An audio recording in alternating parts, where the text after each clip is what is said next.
Bonjour tristesse, vous êtes bien dans le pays où les élus vendus s'assoient sur la démocratie comme si elle n'existait plus. Magie de la 5ème République, ce sont eux qui s'assoient mais les Français debout dans la rue qui la prennent dans le cul. On est à 19e semaine de l'année et si l'expression populaire pacifique ne suffit plus, que vous vous moquez des petits gens avec un air satisfait et corrompu pendant qu'ils se serrent la ceinture en vous regardant repu, je veux bien qu'il soit exagéré de vouloir vous voir pendu, mais dites-moi que reste-t-il? Que reste-t-il aux rêveurs perdus? Alors, ces 2 dernières semaines, l'État a encore passé un cap dans le mépris absolu des Français en imposant le 49.3 pour faire passer sa loi scélérate sur le droit des travail. Alors je récapitule, on a le choix entre des baltringues d'une caste préétablie qui nous ressemble moins que nos animaux de compagnie. Ils proposent un programme, des promesses de campagne, c'est la base du pacte républicain et les mecs font exactement l'inverse. Ils proposent une loi que même le patronat n'espérait pas. Gattaz, quand il a entendu qu'ils annonçaient cette loi, il croyait qu'il était dans un rêve érotique, le mec. Alors les mecs s'en foutent, ils disent les Français c'est bon pour vous. En fait non, c'est pas bon pour vous, mais on va vous convaincre parce que vous êtes des cons.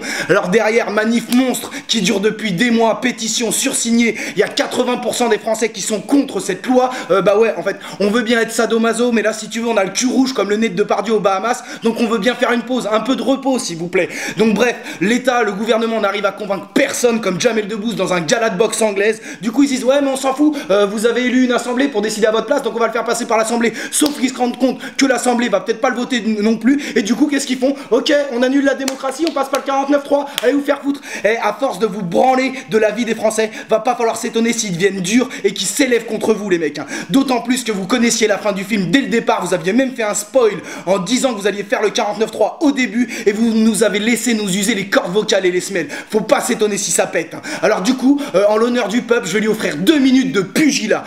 Alors François Hollande d'abord, viens là toi, espèce de sale traite là, avec ton charisme de baleine, atteinte de strabisme, bordel de merde.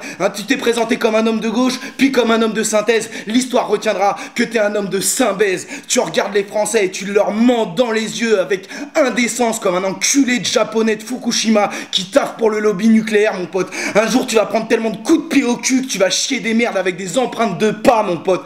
Putain, mais à ta place, j'aurais tellement honte. Tu devrais avoir honte, mon pote. À ta place, je prendrais mon triple menton à 2 mains et je le tirerais vers mon front pour cacher mon visage. Profite bien de tes 6 derniers mois pour pouvoir baiser des meufs normales, là, avec ton allure horrible, mon pote, grâce à l'attraction du pouvoir, parce que tu vas vite, très vite retourner à ta triste vie de baiser de chèvre et de tarte aux pommes, mon pote. Ah ouais, j'arrête avec les arguments, ne croyez pas que je vais être dans l'argumentation, de toute façon on nous baise, ça sert à rien les arguments. Allez, viens là Manuel Valls, à ton tour là, avec ta sale gueule de bulldog sous Imodium, bordel de merde, espèce de sale merde de raciste immigré, qui est prêt à chier dans la tombe de ses aïeuls pour gratter un petit peu de pouvoir. T'as honte de rien, on a envie de t'attacher à un lampadaire comme les mecs qui se baladent avec une chaîne le long de leur poche pour tenir leur portefeuille. Toi, on a toujours su que t'étais un sale traître. C'est pour ça que t'as fait 5% aux primaires et on se retrouve avec toi Premier ministre. C'est une honte, mon pote. Mais tu sais quoi, tu vas rien faire en politique. T'es qu'un Sarkozy raté. T'es un frustré haineux qui transpire le manque de culture, mon pauvre ami. J'espère que ton médecin est aussi peu compétent que ton coiffeur. Tu sais quoi, si tu veux te rendre utile, tu prends une grande feuille canson, t'écris en majuscule sombre enculé dessus, tu la brandis devant toi, tu viens de fabriquer un miroir, tu vois que tu peux être utile à quelque chose, mon pote. Putain, en enfer, ça va te recoller ton oreille décollée au fer rouge, tu vas avoir un lobe bougie, mon pote. Allez, ramenez-moi El Khomri. Toi, El Khomri, là, salariviste puante issu de la classe moyenne qui trahit sa classe pour gratter quelques miettes. Mais les quelques miettes qui te sont jetées, là, elles ont été grattées sur le dos du peuple dont t'es issu, ma pauvre vieille. En plus, t'arrives pas à comprendre que t'es l'otarie de leur cirque. Ils t'utilisent juste pour faire leur tour. Ma pauvre fille, t'es naïve comme Candide sous MDMA, bordel de merde. Tu comprends pas que de toute manière, ta carrière politique est morte, Tu es le hérisson sur lequel ils ont fait passer leurs 3 tonnes. Quoi qu'il arrive, en fait, si la loi elle passe, les gens ils vont te détester. T'es morte. Si la loi elle passe pas, les gens ils vont te détester. En plus, tu seras associé à l'échec. T'es encore plus morte. Ta carrière elle est terminée avant d'avoir commencé. Il y aura pas de second round à la Lassana Diarra. Le pire, c'est qu'elle a dû être contente quand ils lui ont dit que la loi porterait son nom.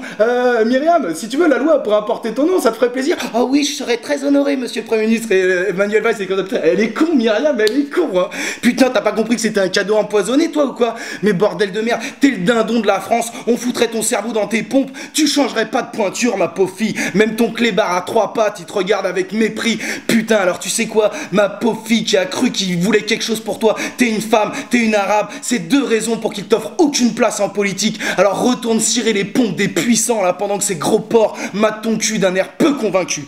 Alors également, putain, ça détend un petit peu. Également, la semaine dernière, il y a eu le scandale, mon beau pain, Roi d'Edixa. Alors si tu veux, le vice-président de l'Assemblée nationale, hein, quand même, a été accusé par presque une dizaine de femmes d'attouchement sexuel et de harcèlement sexuel. Il aurait au moins embrassé de force et touché les seins d'une femme contre son consentement, et il a envoyé des dizaines et des dizaines de SMS salaces, dégueux du style « Je voudrais te sodomiser en cuissarde » à des filles qui avaient clairement exprimé qu'elles ne voulaient rien faire avec lui. Ah ouais non, c'est un gros porc dégueulasse, hein, une broche à méchoui, on voudrait pas de celui-là. En plus, c'est une Twingo dans un Grand Prix de Formule 1, il a honte de rien, le mec, il a participé à une campagne nationale contre le harcèlement sexuel. Oh, il faut savoir prendre des risques, comme disait le lépreux qui se branle. Alors c'est là que les meufs qui avaient été agressées et harcelées par lui, elles se sont dit bon, c'est pas possible, le mec a passé le mur du son de la fils de puterie là, il faut qu'on s'élève, il faut qu'on fasse quelque chose, tu vois. Et donc elles s'en sont plaintes dans les médias et ça a été enfin un peu relayé. Mais c'est comme pour DSK, tout le monde était au courant et personne parlait. C'est l'omerta totale sur les violences sexuelles. Le sexisme et les violences sexuelles sont partout, personne dit rien,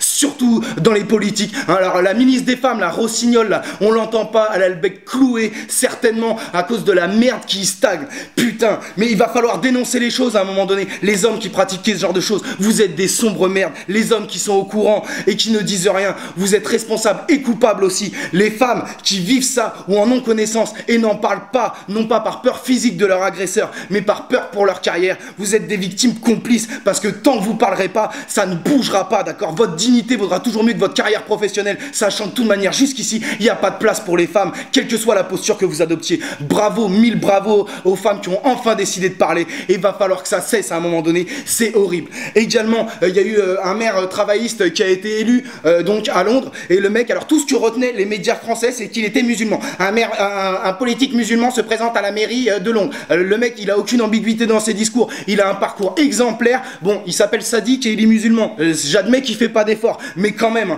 Et il y a des médias, plusieurs, qui ont passé le mur de la dégueulasserie. Alors, notamment les grandes gueules de RMC. Bon, les grandes gueules, c'est un peu le variété club des beaufs de France, mais quand même, ils ont directement demandé aux Français, seriez-vous prêts à voter pour un musulman à une élection? Mais vous imaginez si on disait seriez-vous prêt à voter pour un homosexuel à une élection? Seriez-vous prêt à voter pour une femme? Seriez-vous prêt à voter pour un juif? Non mais on marche à un moment donné sur la tête, hein. Alors Filkenkraut, l'académie chien, lui comme d'hab, il a dérapé, il a dit qu'il s'inquiétait du symbole du pauvre musulman gagnant contre le riche juif. Oh putain, tu sais quoi, moi de toute manière, je vais pas perdre mon temps avec lui parce qu'un mec qui arrive avec autant de talent à faire augmenter l'antisémitisme et l'islamophobie, pour moi, il mérite pas mieux que le langage des signes. Alors tiens, d'accord, putain, les médias, vous aimez pas les musulmans, on a bien compris, mais faites semblant, hein. Je vous rappelle que le racisme est un délit quand même. Également, alors il y a une manifestation des policiers pour manifester contre la haine anti-flic.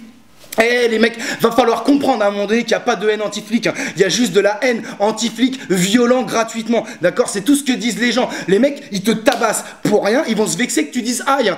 Si vous voulez vous me passez votre matraque, si je peux vous matraquer gratuitement, vous aurez le droit de m'insulter, hein, je préfère vous le dire. Putain, à un moment donné, moi je fais partie de ceux que pour moi, le fumigène dans la voiture par exemple, alors qu'il y a des policiers à l'intérieur, je suis contre. Mais je retiens une chose, c'est qu'il y a des manifestants qui ont empêché les gens de taper le policier. Je vois pas de policiers empêcher leurs collègues de tabasser des femmes gratuitement ou des manifestants qui manifestent pacifiquement, d'accord? Alors force aux bons flics qui arrivent à faire leur travail correctement et qui font leur travail par vocation, alors qu'ils sont entourés d'énormément de beaufs sexistes et violents. Force à vous, on sait que vous existez mais on vous voit trop peu comme les Maghrébins dans l'équipe de France de Didier Deschamps. Et vous savez quoi, hein, c'est pas les manifestants qui sont violents, c'est vos donneurs d'ordre qui sont dans le déni démocratique le plus absolu, et beaucoup de vos collègues qui tabassent à tour de bras et qui se défoulent. Et vous savez quoi aussi, c'est pas en faisant des selfies avec le Front National, hein, ou en votant comme vous le faites pour le Front National qu'on va se dire que vous êtes autre chose que des merdes racistes et violentes. Je préfère vous le dire. Et alors également, donc cette semaine du coup il y a 3 big up. Alors premier big up à une fille qui est partie au commissariat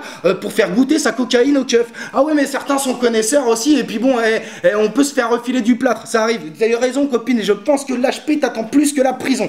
Et également, il y a une femme qui s'est fait violer et qui a mordu son violeur au pénis jusqu'au sang, et c'est ce qui a permis de le retrouver. Vous voilà, putain de merde, c'est comme ça qu'il faut agir.